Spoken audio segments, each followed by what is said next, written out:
इसकी कुंडलिनी जागृत हो गई, उसको कुछ बकाया रह जाता है क्या? उनकी अब ऊर्जा हम को सह नहीं पा रहे थे इसलिए छोड़ कैसे, दिया। अरे बच्चे हैं सब, कैसे परमार्थ को समझेंगे सब? अब उसको हम कैसे कहें? योग में पहुंची, कुंडलिनी जागृत है। कितने घंटे सिद्धासन लगा सकते हैं? सिद्धासन में बैठते हैं। कितने घंटे बैठ सकते हैं? हाँ, 3 घंटे बिना हिले आसन में बैठे कुंडलिनी में कुछ फर्क ही नहीं पड़ता। अरे आप सब कुछ प्राप्त कर सकते हैं, ये शरीर थैले हैं, चाहे स्त्री का शरीर चाहे पुरुष का है, ये एक पोशाक है। आप सच्चिदानंद भगवान के अंश हैं, आप कुछ भी प्राप्त कर सकते हैं, लेकिन सही ढंग से आप उसको समझिए। बेमतलब आप मान्यताएं माने हुए हो, ऐसा ऐसा ऐसा। अरे 2 घड़ी तो प्रारंभ होता है, 2 घड़ी में तो 48 मिनट पद्मासन या सिद्धासन बिना हिले और प्राणायाम संयमित करके प्राण वायु को सूक्ष्म करके जब ऊर्ध्वगामी किया जाता है, और वो महान ब्रह्मचर्य से होता है। कोई खिलवाड़ समझते हो? जिसको बोलो कुंडलिनी जागृत, जिसको अरे राधा राधा रटो, हृदय से भगवत आश्रय लो। ध्यान का विषय गौर वरण सामल चरण रच मेहंदी के रंग, तीन तरुवन तर लुठत रहे रति जुत कोट अनंग। ये सत खट चक्र भेदन करना, ये सब ज्ञानियों का विषय, योगियों का विषय। हम जिस मार्ग के पथिक हैं उस मार्ग से चलें। बहुत मतलब अगर हम बुद्धि को दौड़ाएंगे तो पार नहीं पाएंगे। नैष्ठिक ब्रह्मचर्य के समय ये साधना गुरु कृपा से कुछ दिन करने का अवसर मिला कि कुंडलिनी जागरण का। अगर कुंडलिनी जागरण के समय थोड़ी भी चूक हो गई और उसका मुख नीचे को हो गया तो महान व्यभिचारी भ्रष्ट हो जाएगा। ये कोई साधारण खेल थोड़ी है। जरा सी चूक हुई कि हालत बिगड़ जाएगी, प्राण वायु बिगड़ी कि हालत बिगड़ जाएगी। नमस्कार, स्वागत है हमारे चैनल बोलती कहानियां में, जहां हर कथा पाती है अपनी आवाज। परम पूज्य प्रेमानंद जी महाराज के प्रवचनों में कुछ ऐसे गुप्त ज्ञान और सिद्धांतों का वर्णन होता है जो हमारे जीवन में आध्यात्मिक उन्नति और आत्मविकास के द्वार खोल सकते हैं। उनका एक प्रवचन सुनते सुनते मेरे मन में यह इच्छा जाग उठी कि कुंडलिनी जागरण और 7 चक्रों के रहस्य को और गहराई से समझा जाए। सोचिए, आपके भीतर एक ऐसी अदृश्य शक्ति है जो आपकी जिंदगी को पूरी तरह से बदल सकती है। यह शक्ति कहीं दूर नहीं बल्कि आपके शरीर के भीतर सोई हुई है, इंतजार कर रही है कि आप उसे जगा सकें। और जब यह जागृत होती है तो यह आपके अस्तित्व को पूरी तरह से बदल देती है। यह शक्ति, जिसे हम कुंडलिनी कहते हैं, आपके जीवन को न केवल आध्यात्मिक रूप से बल्कि मानसिक और शारीरिक रूप से भी एक नई दिशा में मोड़ सकती है। लेकिन कुंडलिनी क्या है? कुंडलिनी को हम एक अद्वितीय और शक्तिशाली ऊर्जा मानते हैं जो हमारी रीढ़ की हड्डी के सबसे निचले हिस्से में लपेटकर सोई हुई होती है, जैसे एक सांप। यह सांप बिल्कुल शांत और बिना हिले डुले अपनी शक्ति संजो कर रखता है। और अब सोचिए, अगर यह सांप जाग जाए तो क्या हो सकता है? कुंडलिनी का जागरण एक अद्भुत घटना है। यह ऊर्जा आपके शरीर के भीतर एक लंबी यात्रा तय करती है और इस यात्रा के हर कदम पर कुछ नया होता है। हर चक्र के माध्यम से यह ऊर्जा आपको न केवल भौतिक रूप से बल्कि मानसिक और आध्यात्मिक रूप से भी नया बनाती है। तैयार हो जाइए, हम आपको ले चलते हैं इस यात्रा पर, चक्रों के माध्यम से, एक एक करके। मूलाधार, जिसे रूट चक्र भी कहते हैं। आप सोचते हैं, क्या मेरा अस्तित्व स्थिर है? तो यह पहला चक्र यही सवाल पूछता है। जब कुंडलिनी यहाँ जागृत होती है तो यह आपकी स्थिरता, सुरक्षा और जीवन के आधारभूत एहसास को मजबूत करती है। यह वो बंधन है जो आपको पृथ्वी से जोड़ता है और महसूस कराता है कि आप इस दुनिया में पूरी तरह से सुरक्षित हैं। स्वाधिष्ठान, जिसे सैकल चक्र भी कहते हैं। अब हम आ जाते हैं नाभि के नीचे, जहां से रचनात्मकता और भावनाओं का समुद्र बहता है। कुंडलिनी जब इस चक्र से गुजरती है तो यह आपके भीतर छुपी हुई भावनाओं और रचनात्मकता को बाहर लाती है। यह आपके रिश्तों को नई ऊंचाई देता है और आपकी कला, संगीत, लेखन सब में नयापन लाता है। मणिपुर, जिसे सोलर प्लेक्स चक्र भी कहते हैं, आत्मविश्वास का असली स्रोत। इस चक्र का जागरण आपके भीतर की शक्ति को महसूस कराता है, आत्मसम्मान और इच्छा शक्ति को बढ़ाता है, जिससे आप अपनी इच्छाओं को पूरा करने के लिए अधिक दृढ़ और आत्मविश्वास से भरे होते हैं। अनाहत, जिसे हार्ट चक्र भी कहते हैं, अब हम दिल से जुड़े हैं। प्रेम और करुणा का गहरा अनुभव इस चक्र के जागरण से होता है।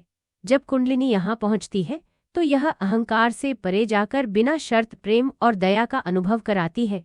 जैसे आपके दिल में एक विशालता आ जाती है और आप महसूस करते हैं कि आप और सभी जीव इस ब्रह्मांड का हिस्सा हैं। विशुद्ध, जिसे थ्रोट चक्र भी कहते हैं। अब क्या आप हमेशा अपने दिल की बात कह पाते हैं? विशुद्ध चक्र आपके शब्दों और आवाज की शक्ति को जागृत करता है। कुंडलिनी जब इस चक्र तक पहुंचती है तो यह आपको अपनी आवाज को सच्चाई से बोलने और दुनिया को अपने अंदर के रचनात्मक विचारों से भरने का साहस देती है। आज्ञा, जिसे थर्ड आई चक्र भी कहते हैं। थर्ड आई या आज्ञा चक्र वह जगह है जहां आपके अंतर्दृष्टि और मानसिक क्षमताओं का राज छिपा होता है। यहाँ कुंडलिनी का जागरण आपके भीतर के गहरे ज्ञान और मानसिक स्पष्टता को बाहर लाता है। यह आपके जीवन को और भी साफ, सशक्त और उद्देश्यपूर्ण बना देता है। सहस्रार क्राउन चक्र। और अब हम आ गए हैं सिर के शीर्ष पर, जहाँ वह दिव्य चेतना है जो ब्रह्मांड से जुड़ी हुई है। जब कुंडलिनी इस चक्र तक पहुँचती है तो यह आपके अस्तित्व को न केवल खुद से बल्कि पूरे ब्रह्मांड से जोड़ देती है। आप महसूस करते हैं कि आप और ब्रह्मांड एक ही हैं और वह शांति, आनंद और आत्मज्ञान का अनुभव करते हैं जो शब्दों से नहीं बल्कि अनुभव से कहा जा सकता है। तो क्या आप तैयार हैं इस यात्रा पर निकलने के लिए? यह यात्रा एक गहरी आंतरिक यात्रा है जो आत्म साक्षात्कार, जागरूकता और आंतरिक शक्ति को जगाती है। कुंडलिनी का जागरण केवल एक ऊर्जा का प्रसार नहीं है, यह आपके जीवन के हर पहलू में बदलाव लाता है। और जब यह ऊर्जा जागती है तो जीवन में एक नई रोशनी छा जाती है। लेकिन इस यात्रा में कुंडलिनी अकेली नहीं होती, उसके साथ होते हैं सूक्ष्म ऊर्जा के मार्गनाड़ियाँ जो जीवन शक्ति, प्राण के प्रवाह को नियंत्रित करती हैं और कुंडलिनी को उसके गंतव्य तक पहुँचने का रास्ता दिखाती हैं।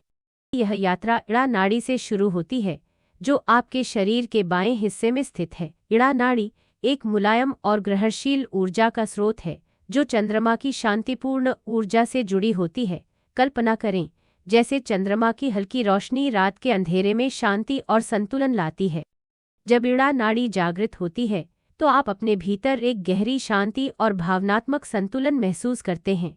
यह नाड़ी आपके संवेदनाओं और अंतर्ज्ञान को पोषित करती है, जैसे कोई अंदर की आवाज़ जो आपको सही दिशा दिखाती है। अब इड़ा नाड़ी के विपरीत दिशा में पिंगला नाड़ी है। यह नाड़ी आपके शरीर के दाएं हिस्से में स्थित है और यह सूर्य की ऊर्जावान शक्ति से जुड़ी होती है। जैसे सूरज अपनी गर्मी और रोशनी से दिन को शक्ति देता है, वैसे ही पिंगला नाड़ी आपके भीतर सक्रियता, तर्क और आत्मविश्वास का संचार करती है। जब यह नाड़ी जागृत होती है तो आपके मन में स्पष्टता और दृढ़ता का अनुभव होता है। आप आत्मविश्वास से भरे होते हैं, जैसे सूर्य की रोशनी से आपके रास्ते जगमगाते हैं। अब कहानी का सबसे महत्वपूर्ण मोड़ आता है जब कुंडलिनी इन दोनों नाड़ियों इड़ा और पिंगला से होकर सुषुम्ना नाड़ी तक पहुंचती है। सुषुम्ना नाड़ी वह मार्ग है जो आपके रीढ़ की हड्डी के केंद्र से होकर गुजरती है और सीधे आपके भीतर आध्यात्मिक संतुलन और जागृति का द्वार खोलती है। यह नाड़ी उन दोनों शक्तियों, इड़ा और पिंगला, के बीच एक पुल का काम करती है। जब सुषुम्ना नाड़ी जागृत होती है तो आपको भीतर एक गहरी सामंजस्य और संतुलन का एहसास होता है, जैसे दो विपरीत शक्तियां मिलकर एक अद्वितीय धारा का निर्माण करती हैं। यह सुषुम्ना नाड़ी ही वह मार्ग है जिसके जरिए कुंडलिनी ऊर्जा अपने सबसे ऊंचे स्थान तक सहस्रार चक्र, क्राउन चक्र, पहुंचती है। जैसे ही यह ऊर्जा आपके शरीर में ऊपर की ओर बढ़ती है, यह आपके भीतर आध्यात्मिक जागृति और चरम ज्ञान का संचार करती है। यह यात्रा सिर्फ शारीरिक नहीं बल्कि मानसिक और आध्यात्मिक परिवर्तन की है। कुंडलिनी जागरण के दौरान जब आप इन नाड़ियों के माध्यम से यात्रा करते हैं तो हर कदम पर आपके भीतर एक नई शक्ति का जन्म होता है। हर नाड़ी, हर चक्र और हर ऊर्जा का एक विशिष्ट उद्देश्य है आपके जीवन को संतुलित करना, आपके भीतर गहरे ज्ञान को उभारना और अंततः आपको अपने उच्चतम रूप में पहचानने का मौका देना। जब कुंडलिनी जागृत होती है तो यह न केवल आपके चक्रों को सक्रिय करती है बल्कि यह आपको उस दिव्य शक्ति से जोड़ देती है जो संपूर्ण ब्रह्मांड में विद्यमान है। तो क्या आप तैयार हैं उस शक्तिशाली ऊर्जा को जागृत करने के लिए जो आपके भीतर छिपी हुई है? अब जब हम जानते हैं कि कुंडलिनी क्या है और यह हमारे भीतर कितनी शक्तिशाली ऊर्जा के रूप में मौजूद है, तो सवाल यह उठता है, ऐसे इस ऊर्जा को जागृत किया जाए।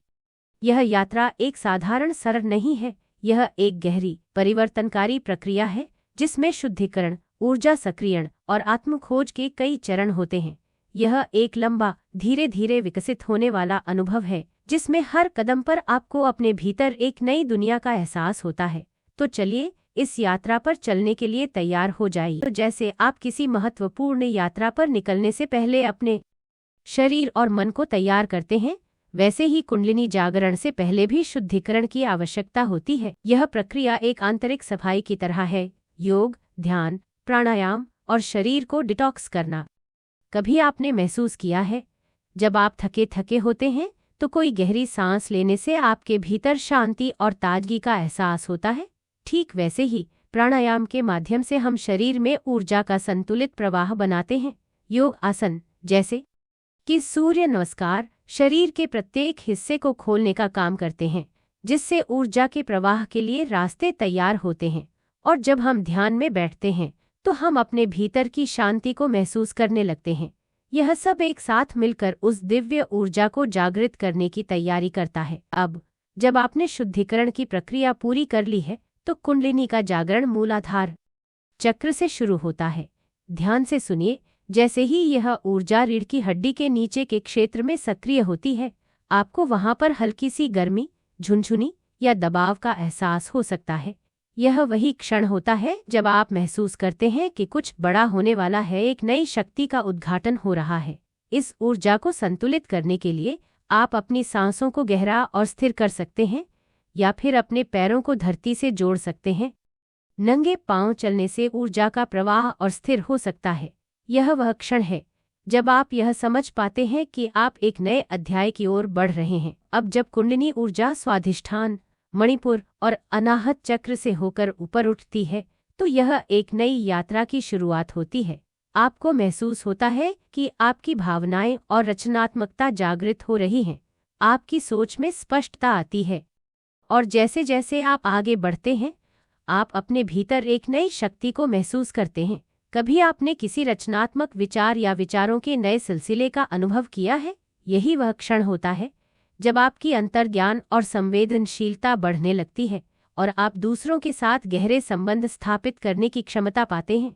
यह वह समय होता है जब आप महसूस करते हैं कि आप केवल अपनी पहचान तक सीमित नहीं हैं, बल्कि आप अब एक बड़े संदर्भ से जुड़ रहे हैं। जैसे जैसे कुंडलिनी विशुद्ध, आज्ञा और सहस्रार चक्र तक पहुंचती है, आपकी यात्रा एक गहरे आध्यात्मिक अनुभव में बदल जाती है। अब आप अनुभव करते हैं उनकी शक्ति बढ़ रही है, आध्यात्मिक सच्चाइयों के रहस्य खुलने लगे हैं और आपको जीवन के प्रति एक नई दृष्टि मिल रही है। क्या आपने कभी अपने अंदर एक गहरी भावना महसूस की है, जैसे आप किसी दिव्य शक्ति से जुड़े हैं? यह वह क्षण होता है जब आपको अपनी मानसिक क्षमताओं में वृद्धि का एहसास होता है और आपका अंतर्ज्ञान इतनी तीव्रता से जागृत होता है कि आप केवल अपनी आंखों से नहीं, बल्कि अपने हृदय से भी देख सकते हैं। आखिरकार जब कुंडलिनी ऊर्जा सहस्रार चक्र तक पहुंचती है तो आप जागरण की प्रक्रिया के परम लक्ष्य तक पहुंचते हैं, आध्यात्मिक ज्ञान। यह वह क्षण होता है जब आपका अहंकार टूटता है और आप ब्रह्मांड के साथ एकता का अनुभव करते हैं। यह वह अवस्था है जिसे कई लोग आनंद की स्थिति, कष्टों से मुक्ति और गहरी आंतरिक शांति के रूप में वर्णित करते हैं। क्या आपने कभी महसूस किया है कि आप एक अद्भुत आनंद में डूबे हुए हैं, जैसे आपका अस्तित्व पूरी सृष्टि से जुड़ गया हो? यही वह क्षण होता है जब आप शुद्ध चेतना का अनुभव करते हैं और आपको समझ में आता है कि आपने जो कुछ भी कभी महसूस किया वो केवल एक भ्रम था, आप खुद ब्रह्मांड के अंश हैं। तो चलिए इस यात्रा को एक कदम और आगे बढ़ाते हैं, क्योंकि कुंडलिनी के जागरण के रास्ते में हमें कई मार्गों से होकर गुजरना पड़ता है। अब आप सोच रहे होंगे, क्या सच में इतने सारे रास्ते? जी हाँ, और हर रास्ता आपको अपनी सच्चाई से, अपनी आत्मा से और शायद ब्रह्मांड की उस ऊर्जा से जोड़ता है जिसका अनुभव हम सभी को कभी न कभी करना है। लेकिन इन मार्गों पर चलने के लिए हमें एक महत्वपूर्ण और आवश्यकारी तत्व की आवश्यकता होती है, वह है गुरु या आध्यात्मिक शिक्षक। कुंडलिनी जागरण का मार्ग बिना गुरु के समर्थन के बहुत कठिन हो सकता है। गुरु न केवल हमें सही दिशा में मार्गदर्शन देते हैं, बल्कि वे हमें अपने अनुभवों को समझने और सही तरीके से अपनी ऊर्जा को प्रकट करने का तरीका भी सिखाते हैं। गुरु के बिना हम अपनी आध्यात्मिक यात्रा को सही रूप से आगे नहीं बढ़ा सकते। अब हम इन मार्गों के बारे में विस्तार से समझते हैं और देखते हैं कि गुरु का मार्गदर्शन इनमें कितनी महत्वपूर्ण भूमिका निभाता है। मार्ग हमने पहले ही सुना था कि वेदांत हमें आत्मा की सच्ची प्रकृति की पहचान करने के लिए प्रेरित करता है, जो हमारे भीतर की अनंत चेतना को उजागर करता है। आत्म अन्वेषण, मैं कौन हूँ, यह प्रश्न है जो हमें हमारे असली रूप की खोज में मदद करता है। लेकिन इस गहरी यात्रा में गुरु का मार्गदर्शन अनिवार्य है। गुरु हमें आध्यात्मिक दृष्टि और सही विधि के साथ इस यात्रा को तय करने में मदद करता है। जैसे ही हम इस खोज पर निकलते हैं, अहंकार का भंग होने लगता है और हमारी कुंडलिनी ऊर्जा स्वतंत्र रूप से जागने लगती है। यह एक गहरा अनुभव होता है जिसमें हम पाते हैं कि हम शरीर और मन से कहीं ज्यादा हैं, हम एक हैं, वह ब्रह्मा और वही अनंत चेतना। और जैसे जैसे हम इस अनुभव को आत्मसात करते हैं, गुरु की उपस्थिति से कुंडलिनी के जागरण के द्वार खुलते जाते हैं। क्या आपने कभी महसूस किया है कि आप और ब्रह्म का कोई भेद नहीं है? अद्वैत वेदांत हमें यही सिखाता है कि आत्मा और ब्रह्म का कोई भेद नहीं है। सोहम, मैं वही हूँ का मंत्र हमें अपने अस्तित्व के उस अनंत सच से जोड़ता है। और जब हम इस सत्य को अपने भीतर महसूस करते हैं, हमारी कुंडलिनी ऊर्जा स्वतः ही जागृत होती है। इस मार्ग में गुरु हमें आध्यात्मिक अनुभूति और प्रकृति की गहरी समझ देता है ताकि हम इस सच्चाई को गहराई से महसूस कर सकें। हमारे भीतर की यह एकता कुंडलिनी के ऊर्ध्वगामी प्रवाह को प्रेरित करती है और हम अनुभव करते हैं एक ऐसी दिव्यता का जिसे शब्दों में नहीं कहा जा सकता। यही है वह ऊर्जा जो हमें आत्मज्ञान की ओर ले जाती है। अब यदि आप सोच रहे हैं कि केवल ज्ञान से काम नहीं चलता, तो हठ योग का मार्ग आपके लिए है। हठ योग न केवल शरीर को शुद्ध करता है, बल्कि मन और आत्मा की ऊर्जा को भी संतुलित करता है।